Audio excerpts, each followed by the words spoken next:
Guru Nation, how's it going? Happy Monday. Before you do anything else, first of all, thank you so much for supporting me. Make sure you like, subscribe, comment, and share. If you don't know what to comment, put a robot emoji. Helps me out with the algorithm. Today's question is something that I think we need to discuss more in research, and that's, do you need a good understanding of the human anatomy to work in clinical research? And the answer is no. Now let me tell you why. It's of course helpful.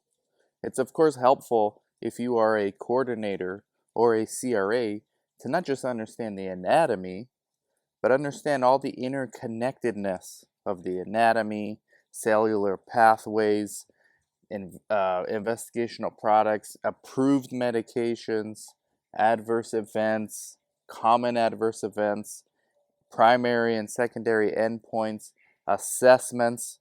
You're going to learn all that stuff anyways.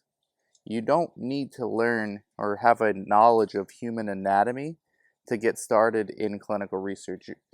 What I'm trying to say is the stuff that you're going to need to learn, you're going to be forced to learn when you learn protocols. There's no way doing schizophrenia studies for even a year that you're not going to learn very quickly what's a PANS, a positive and negative symptom of schizophrenia.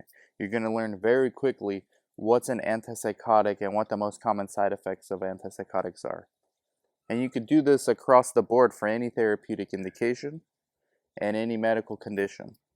So human anatomy, not important. Remember, unless you're a doctor, so a PI or a clinician sub-I, it's not that important. You're not the one making the assessments. You're not the one making clinical decisions.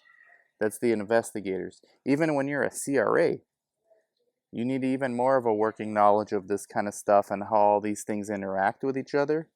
But it's not a requirement. You're going to learn this stuff as you go along. You're going to learn all this stuff as you start monitoring, as you start doing source data verification, source data review. You're going to start learning all these things anyways. So no, you don't need that. This is why education, just get the bare minimum. Get a bachelor's degree. That way you can get 99% of CRA jobs or 80% of clinical research jobs, and then work your way up from there. If you want a master's degree once you're in the industry, that's fine. If you want a master's in anatomy, that's fine. I don't even know if they have that. But it's not a prerequisite. Don't let these things hold you back from pursuing a career in clinical research, because there's so many opportunities in clinical research. Just get started. You're going to be forced to learn this stuff anyways. Something as trivial as human anatomy, trust me, the industry will survive if you don't know what human anatomy is. They got plenty of doctors, scientists, nurses working in this space. They don't need you to know what's human anatomy, right? They need you to know how to do a screening visit. What's a proper informed consent visit or process?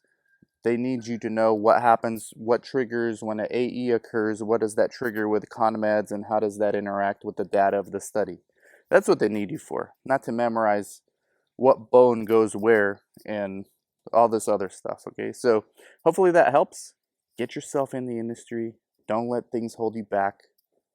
Force yourself to learn things when you know you need to learn it, not beforehand. Don't try to guess what you think you're going to need to know.